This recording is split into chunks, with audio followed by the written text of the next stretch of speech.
Creo que sería interesante. Yo, Primero José Luis.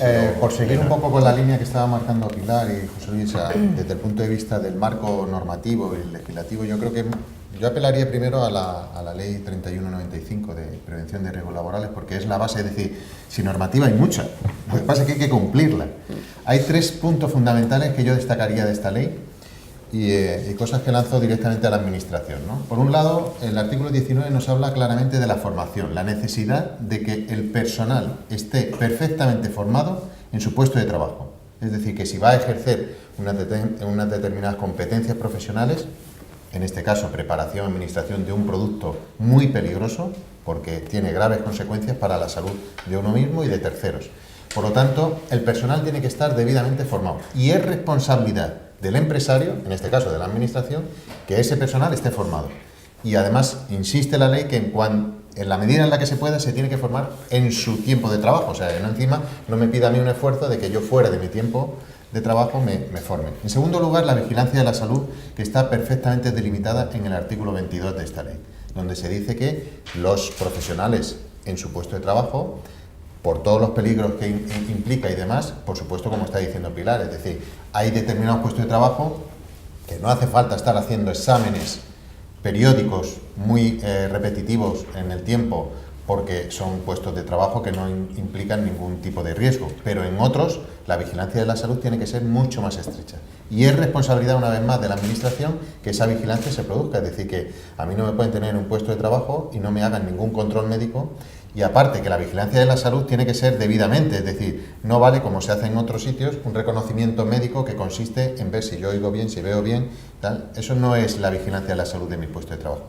Y por último, por no alargarme, hay una cosa muy importante del artículo 15 de esta ley que dice que se tienen que tener previstas cualquier distracción o imprudencia del trabajador y es responsabilidad de la Administración. ¿Por qué digo esto? Porque se está hablando de las campanas de flujo laminar. Es una medida que intenta paliar los efectos secundarios que se producen por la emisión de vapores y demás. Si cualquier profesional, antes hemos dicho, ¿están concienciados los enfermeros? Sí, pero pueden tener una distracción. Eso tiene que estar previsto. No puedo utilizar un dispositivo sin una protección, por ejemplo, como un dispositivo cortopunzante con un sistema de bioseguridad, porque eso a la mínima me puedo inocular una medicación para la cual yo no tengo por qué inocularme, ¿no? Y esas medidas son responsabilidad de la Administración que se pongan en marcha. Yo, con toda esta amalgama de cosas que he puesto encima de la mesa, destacaría una en cuestión de formación. Formación y yo creo que de preparación para el puesto de trabajo. Nosotros, tanto en el ámbito farmacéutico, en el ámbito médico, en el ámbito enfermero, tenemos una profundización de la formación a través de nuestras especialidades. Son especialistas en un área concreta. Claro, hacer la superespecialización yo creo que tampoco es conveniente, y ahora quizás un poco para ayudar un poco a la Administración en este sentido, porque claro, si creamos superespecialistas, creamos ya el especialista en la preparación y administración de la medicación peligrosa, primero, no es eficiente para el sistema y yo creo que nos haríamos un flaco favor a los profesionales, ¿no? Encasillarnos tanto. Pero hay una norma que está a punto de salir, que es un Real Decreto sobre los diplomas de acreditación avanzada, que nos da una salida muy buena, porque primero, cubrimos las expectativas de que hay una formación específica para este ámbito. Es decir, yo lo que estoy abogando es que no vale que cualquiera mañana coja la Administración y diga, una dirección, en este caso de enfermería, diga, oiga, usted le trasladamos a preparar medicamentos a farmacia, peligrosos, sin ningún tipo de preparación. Hagamos que haya unos determinados puestos de trabajo que, sin conferir una especificidad de una especialidad, sí que tenga una preparación, y que esa preparación venga, bueno, pues ya digo, una solución puede ser esta de los diplomas. Elena, creo que querías decir algo. Bueno, no, simplemente que en relación con lo que estabas comentando, yo sé que, vamos, yo he visto, existen guías también de la Sociedad Española de Farmacia Hospitalaria, o sea, existe mucha documentación, existe mucha guía publicada, pero es eso, son guías pues de sociedades científicas, de a lo mejor administraciones de las comunidades autónomas, El problema radica más bien en que mientras que sean guías voluntarias o que no haya una base legal detrás que obligue a su cumplimiento, pues se quedarán ahí, ¿no? Entonces todo dependerá un poco de la voluntad individual, con lo cual pues esto ya sería que el legislador tomara nota entre los órganos competentes, el Instituto Nacional de Seguridad e Higiene del Trabajo, que su misión es promocionar y apoyar todas las acciones que están encaminadas a proteger la seguridad y la salud laboral, pues desde los diferentes actores de la administración, instar al legislador de alguna manera que todo esto pues se regule de alguna forma, ¿no? Primero la cuestión de la formación. Por supuesto, eso también tendría que incluirse entre como otra de las medidas. No pueden ir separadas no, por supuesto. Normativo de la formación que tienen que hacer los profesionales. Sí, hay una cosa que señala Pilar, ¿no? que quizá los que estamos aquí en el ámbito, porque no lo ha denominado específicamente, aunque los que estábamos aquí sí sabíamos de qué estaba hablando, son los sistemas cerrados de preparación, ¿no? Sí. Es decir, hoy hay no solo las cabinas, ¿no? Efectivamente, aparte de que es claro que es una medida de protección para el trabajador y para la propia preparación que tú estás haciendo, las cabinas de flujo laminar, eso es claro, pero la posibilidad de contaminación en las superficies, incluso los propios viales y propios envases que vienen de la propia industria, y aunque ahora ha mejorado, también vienen de alguna forma, porque la posibilidad de contaminación con mayor o menor concentración es posible siempre en todo el circuito, ¿no? Pero es verdad que habiendo tecnología que puede evitar que exista posibilidades de una mayor contaminación, habría que implementarla, ¿no? El problema también aquí lo que tenemos es que, claro, con los productos, si ya con los medicamentos a veces tenemos algo de lío, con los productos sanitarios tenemos bastante más lío, porque claro, podemos estar hablando todos del mismo sistema cerrado, pero no existe un sistema como tal, o realmente yo creo que es la agencia la que lo tendría que hacer, tendría que clasificar y determinar muy claramente qué es un sistema cerrado, ¿no? Así que yo, al hilo de lo que ha comentado Pilar, creo que hay dos cosas que serían importantes, y a mí no me parece que tampoco requieran de tanta cambio normativo, ¿no? Por ejemplo, la actualización de la lista, la nota de técnica. No hace falta buscar un consenso general, porque eso realmente ya existe por parte de las sociedades científicas y las organizaciones internacionales que han determinado qué productos pueden ser peligrosos. Por tanto, es simplemente una traslación de lo que es ese contexto a nuestro contexto en términos de los medicamentos que utilicemos, ¿no? Bien quimioterápicos, inmunosupresores, de cualquier tipo, ¿no?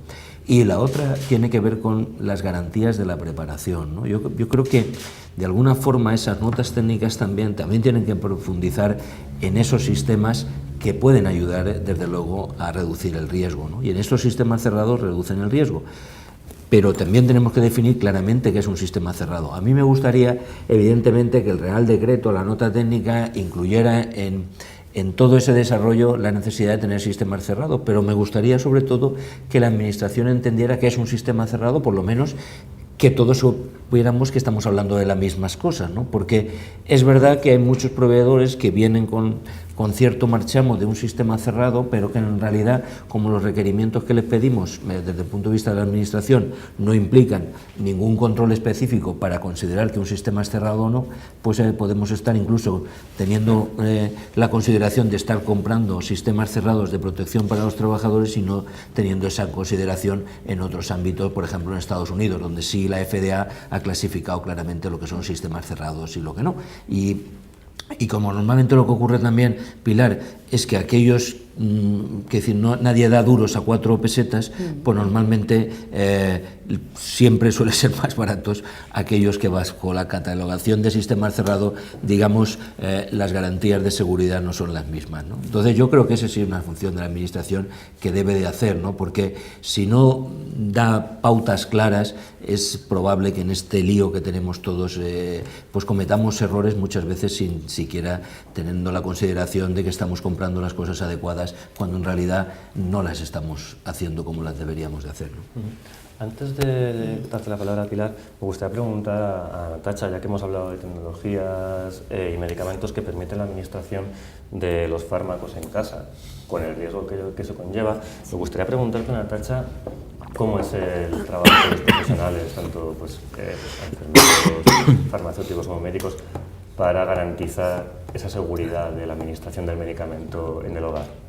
Yo creo que desde el momento que ha cambiado totalmente el esquema de los lugares donde se administra y cada vez tenemos más lugares y más vías de administración, creo que no hemos actualizado los protocolos de seguridad y de trabajo a la par que esa innovación ha permitido esos desarrollos. Seguramente coincidiremos en ese planteamiento. El hecho de cambiar tanto el lugar de administración como la vía de administración hace que profesionales, pero también pacientes y familiares, entren en contacto con esos medicamentos sin haber tenido la preparación de la que hablabais antes, porque no es un profesional que inicialmente iba a estar en contacto con ese proceso o con esa medicación. Aquí ha comentado Pilar de profesionales que están transportando medicamentos en sus coches. Es esa una vía segura no solo para el profesional, para el medicamento, para el paciente. No tenemos una regulación, pero es que si no tenemos ni siquiera una definición en lo que es un sistema cerrado, si no tenemos una regulación única como puede tener la FDA, si seguimos teniendo 17 sistemas de salud, básicamente, ¿cómo vamos a pretender tener una formación única, homologada, que permita que todos estos profesionales no solamente tengan el conocimiento ellos, sino que también sepan trasladarlo y sepan dar la formación a ese paciente que al final es responsable de su propia medicación, ¿no? O su entorno familiar se convierte en responsable de esa medicación y se convierte en paciente potencial, porque empieza a estar expuesto a una toxicidad. Cuando hablamos de medicamentos citotóxicos, el equilibrio riesgo-beneficio muchas veces tiene una barrera muy delgada, ¿vale? Estamos en una situación realmente límite, pero tú, al ser paciente portador de un cáncer, vas a recibir un beneficio por exponerte a esa toxicidad. Sin embargo, tu entorno o los profesionales que trabajan con estos medicamentos reciben la toxicidad sin estar expuestos al beneficio, porque no tienen por qué tenerlo. Entonces, yo creo que nuevamente, ¿no?, hablamos de poner todas estas necesidades sobre la mesa, de ver todas las variables que están implicadas y ver qué áreas de formación son necesarias no solamente para el profesional, también para el paciente. Allí las asociaciones de pacientes creo que tenemos mucho que hacer y que decir. Y otra cosa es que tú puedes entender muy bien los riesgos, puedes conocer muy bien cómo desarrollar esos protocolos y no necesariamente vas a ser un buen educador de quien está en tu entorno para transmitir ese conocimiento. Ahí quizá esto sale un poco del tema, pero nuevamente es indispensable mejorar los protocolos de comunicación en esa relación médico-paciente, paciente-farmacia, paciente-enfermería, o sea, todos los canales tienen que recibir también no solamente el conocimiento para su propio uso profesional, sino también para cómo comunicar, para que esa comunicación sea efectiva, el mensaje llegue y reduzcamos entre todos estos riesgos. Yo, si me permites, Pilar, he pedido vale, antes la palabra. por daros una información. A mí hay dos cuestiones que me gustaría dejar claras, y es que y me voy a referir al personal de enfermería porque es el que más trabaja en este campo, ¿no?, con el tema de medicamentos peligrosos. Solamente por ser profesional tienes que saber preparar una medicación, pero por ser profesional no tienes obligación de poner los mecanismos que no te dan para poder prevenir. Eso como cuestión previa, porque parece como que si dijéramos, es que no, como no trabajo siempre o en el mismo sitio con medicamentos peligrosos, pues parece como que estoy exento o que no tengo que tener conocimientos. Por ser profesional, un profesional de enfermería tiene que tener todos los conocimientos que le da su profesión para poder actuar, pero también tenemos que tener los mecanismos que nos protejan para poderlos utilizar, si no los tenemos difícilmente. Lo que decía José Luis, es verdad que hay mucha problemática. Yo creo que ni siquiera los que tienen, los que tienen que decidir qué es lo que se compra o no, son los que tienen la responsabilidad, son los que tienen que buscar a la gente, a las empresas, a los almacenes, a quien sea, son los que tienen que buscar la información para que los expertos que tenemos en el sistema se pronuncien en relación a lo que se compra y que no. Y estamos perdiendo un tiempo de oro, y es la central de compras que está en Ingesa, pues prácticamente no compra nada más que 4 medicamentos, porque no hay forma posible de que las comunidades autónomas avengan a comprar de manera masiva, ¿no? Entonces, a mí me parece que ese es una responsabilidad de la propia administración, que tiene que ejecutar su responsabilidad y su autoridad sanitaria para decir esto se compra y esto no. Nos hemos encontrado, desgraciadamente, con utilización por parte de profesionales con material que ni siquiera viene de una Unión Europea donde hay un certificado de calidad para poder utilizar esos productos. Y todos hemos visto que eso, a la larga, sale muchísimo más caro, porque da mucho más riesgo y porque da muchos más problemas a la hora de poder utilizar. Entonces, a mí me parece que es que hay muchas cosas por hacer.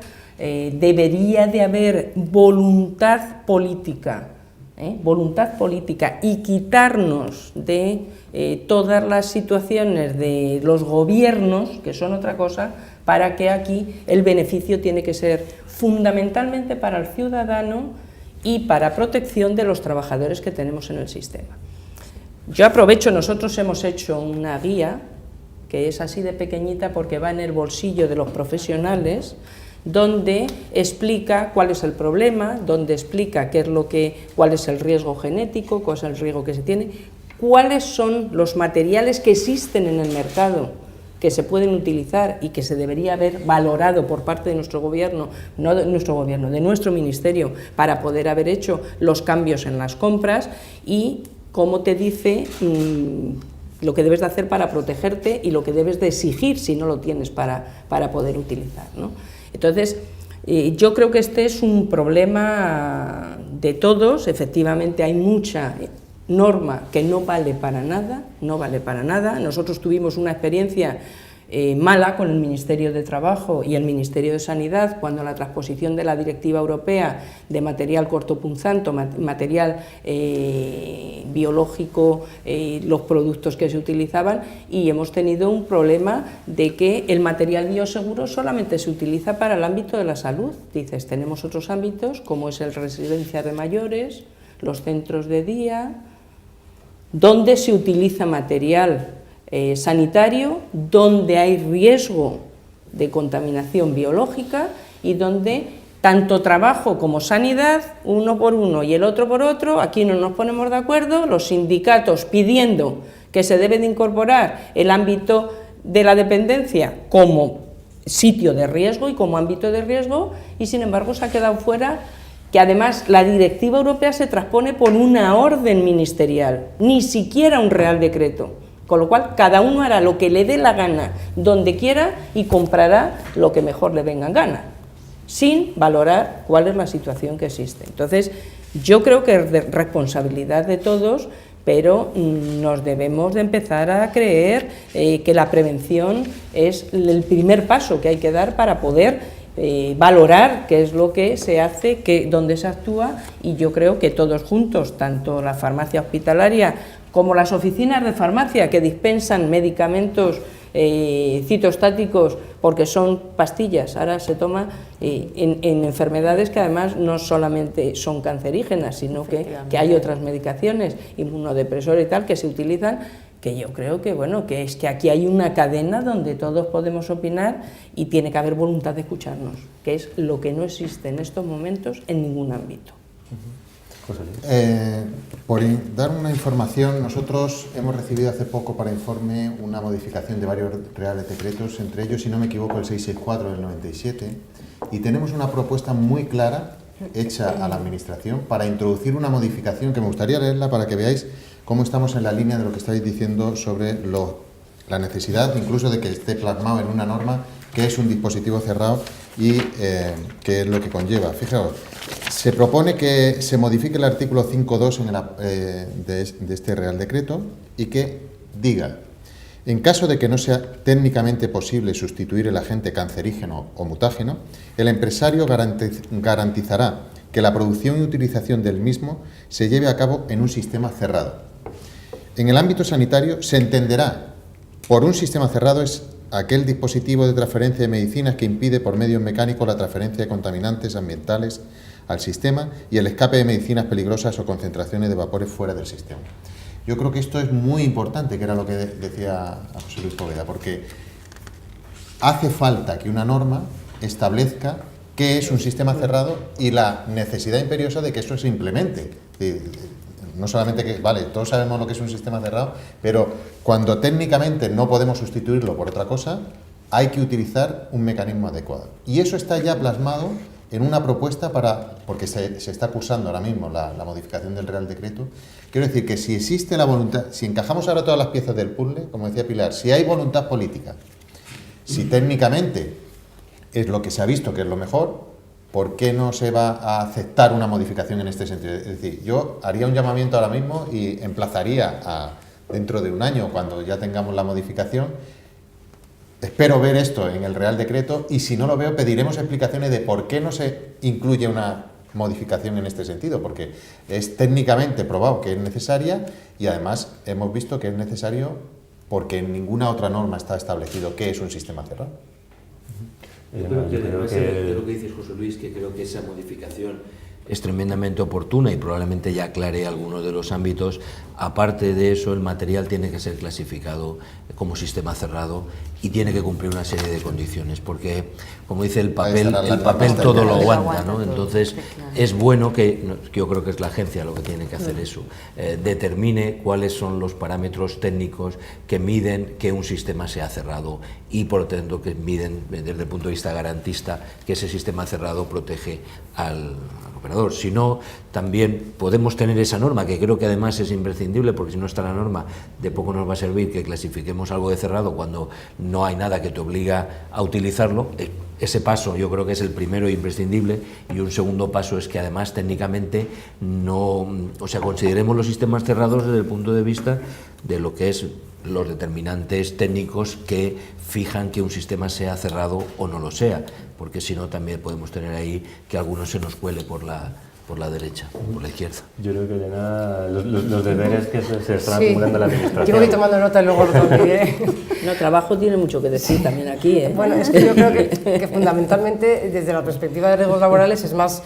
Pero bueno, vamos a ver, en cuanto a lo que decía José Luis, por supuesto, yo he estado viendo también la normativa americana y estos, ¿cómo le llaman? Los CSDTs, ¿no? Es el acrónimo en inglés, están clasificados por la FDA como productos sanitarios de clase 2. Es decir, aquí tendría que ser la agencia, que es la Agencia Española de Medicamentos y Productos Sanitarios, es la competente en productos sanitarios. Pues si se plantease el caso y esto llegase a ser incorporada, esta sugerencia, esta alegación que habéis hecho, se incorporase en el Real Decreto, en la modificación, pues tendría que pasar obviamente por ahí, igual que si se decidiese revisar el listado de medicamentos peligrosos, también tendría que ser la Agencia Española de Medicamentos y Productos Sanitarios, al igual que la FDA colabora con el similar a nuestro Instituto Nacional de Higiene y Salud del Trabajo, que es el NIOSH en Estados Unidos. Las dos administraciones, la FDA se pone en contacto con ellos, entonces todos los nuevos fármacos aprobados se estudian bajo el punto de vista de carcinogenicidad, de mutagénesis, y luego los que ya están comercializados, la FDA avisa de cuando ha habido lo que llaman la black box, o sea, unas advertencias porque se han detectado a través de programas de farmacovigilancia.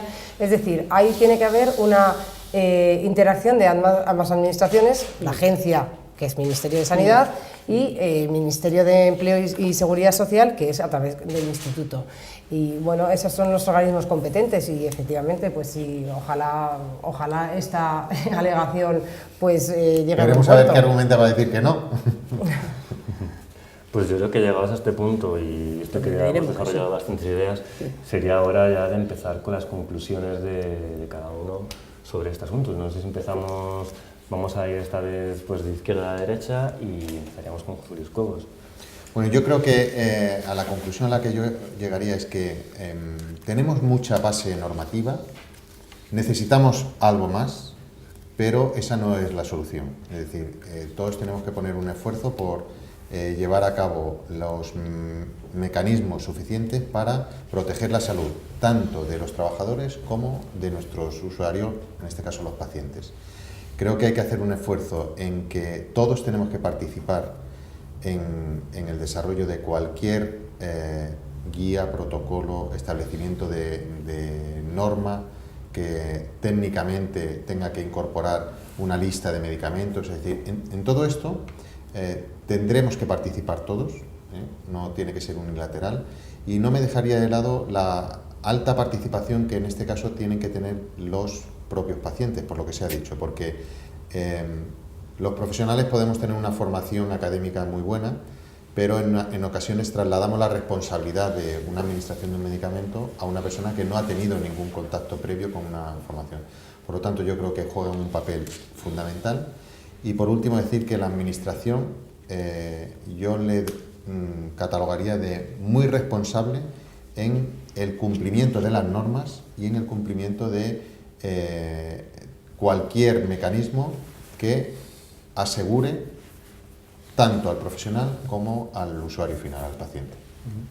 Pues seguimos con Elena Casaus. Bueno, yo quizá un poco más desde un punto de vista técnico creo que lo que habría que trabajar primero es en abordar lo que llamamos medicamentos peligrosos, porque creo que es un abanico, como he dicho al principio, mucho más grande de lo que hablábamos al principio de solamente medicamentos frente al cáncer.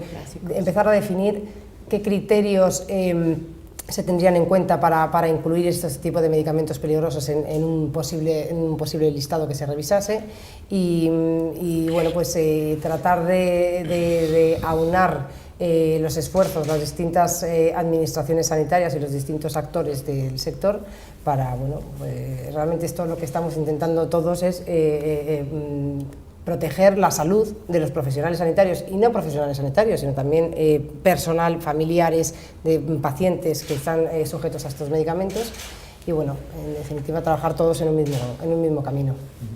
Natasha Bolaños.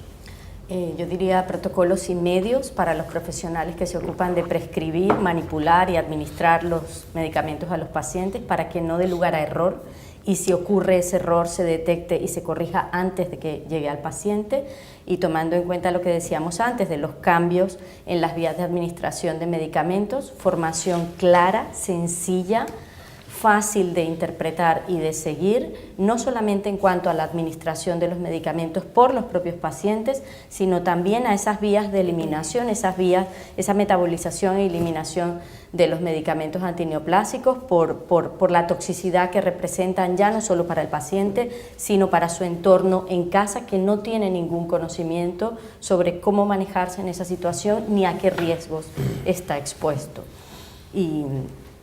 Y creo que esto es una de las áreas que tenemos que tomar en cuenta y realmente hacerlo con un concepto de llevar ese protocolo a una implantación nacional, como habéis dicho para otras áreas.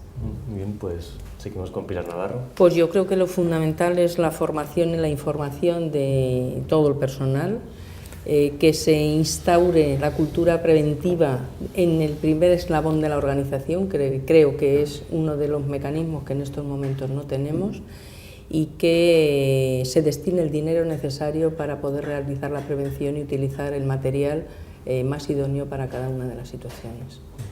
Y finalizamos con José Luis Poveda. Pues desde la Sociedad Española de Farmacia Hospitalaria, pues resaltar que este es un problema que nos preocupa desde luego desde hace mucho tiempo y cada vez nos ocupa también más. Creo que es importante resaltar que desgraciadamente no vamos a tener menos tumores y probablemente, afortunadamente, con la mayor supervivencia de los pacientes, con los tratamientos, vamos a tener que ir preparando cada vez más quimioterápicos, ¿no? Por tanto, no es un problema que vaya a disminuir, ni el resto de fármacos que nos están viniendo para artritis, para el tema que tenga que ver con abordajes de inmunosupresores, etcétera, tampoco parece que vaya a disminuir, así que el problema no se va a solucionar por sí mismo, sino que tendremos que ayudar a que se solucione. Desde la sociedad hemos establecido por lo menos 3 estrategias que nos parecen adecuadas para mejorar algunos aspectos, ¿no? Porque es fácil, bueno, no sé si es fácil, pero acabamos siempre mandando la pelota a la administración, ¿no? Y al final yo creo que también todos los agentes tenemos que participar de alguna forma en cómo podemos colaborar. Nosotros, por ejemplo, vamos a empezar, ya estamos empezando, un estudio multicéntrico para conocer algo que Pilar comentaba de lo que es la contaminación en superficie y en las áreas de trabajo. No solo en las superficies y en las áreas de trabajo, sino en los lugares de administración, por ejemplo, también, incluso en los dispositivos de transporte, ¿no?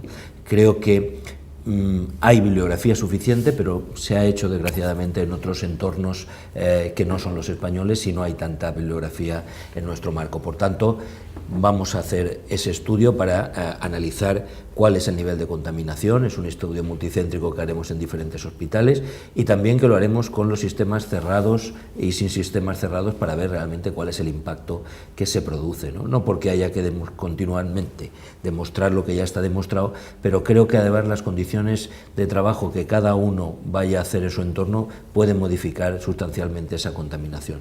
El segundo aspecto tiene que ver con algo que José Luis ya por su parte o por parte del Consejo están haciendo, ¿no? Y es nosotros transmitir tanto a ambos ministerios la necesidad de dos ámbitos, ¿no? Uno es la actualización de esta lista, que creo que es posible y no requiere de unos medios técnicos tan importantes como para que no se pueda hacer de forma actualizada por parte de la agencia, por parte de quien se considere oportuno, y la otra parte tiene que ver con esa incorporación en la normativa de los sistemas cerrados y una clasificación clara de lo que son productos sanitarios que se puedan catalogar como sistema cerrado o no.